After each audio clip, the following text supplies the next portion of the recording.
পুরাতন মালদায় জল কষ্ট নিয়ে পথ অবরোধ বিক্ষোভ। পানীয় জলের দাবিতে পথ অবরোধ করে বিক্ষোভ প্রদর্শন পুরাতন মালদাগামী রাস্তায়।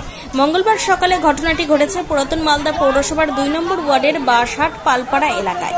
বাসিন্দাদের অভিযোগ, গত 2 বছর ধরে পানীয় জলের সমস্যার ভুক্তভোগী হয়েছে এবং সঠিকভাবে জল না আসায় তাই পানীয় জলের দাবি তুলে পথ অবরোধ করেন সংশ্লিষ্ট এলাকার প্রমিলা বাহিনীরা। এই দিন এই ঘটনাকে ঘিরে অবরোধের জেরে যানজটের সৃষ্টি হয়। তাদের দাবি যাতে এলাকায় সঠিকভাবে জল দেওয়া হোক। এই দিন তারা বাঁশের ব্যারিকেড লাগিয়ে রাস্তা বন্ধ করে হাতে হাড়ি বালতি নিয়ে পথ অবরোধে সামিল হন। তাদের একটাই দাবি, যতক্ষণ না তাদেরকে জল সঠিকভাবে দেওয়া হবে পথ অবরোধ চালিয়ে যাবেন। আজকে এখানে জলের জন্য পথ অবরোধ করছি। কেন জল সকাল 7টায় দেয়, আবার 10টায় চলে যায়, সারাদিন জল আসে না। বৈকাল 5টায় আবার জল আসে, আবার রাত 9টা হতে আবার চলে যায়। জল তো স্পিড নাই, ট্যাঙ্কিতে জল উঠে না। উপরে থাকুক নিচে থাকুক কোথাও জল উঠছে না ট্যাঙ্কিতে।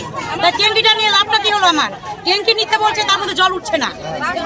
প্রতিদিন 2 বছর হলো, 2 বছর হলো আপনারা পৌরসভাতে জানানো হয়েছে, কি বলছে? কিছু বলছে না।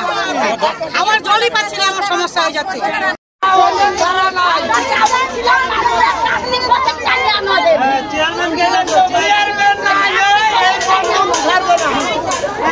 অবরোধটা করেছি জলের জন্য। আমাদের পাড়াতে জল ঢোকে না, জল পাই না আমরা।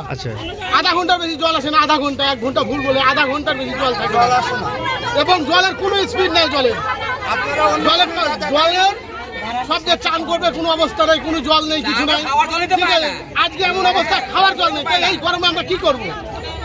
আপনারা স্থানীয় কাউন্সিলর বা চেয়ারম্যানকে বলা হয়েছে,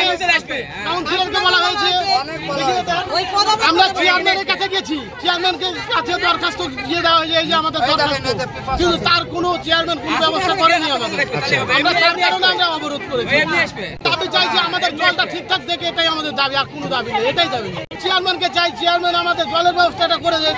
আমাদের কাউন্সিলর তো বলছে, আমাদের কাউন্সিলর কথা শোনে না।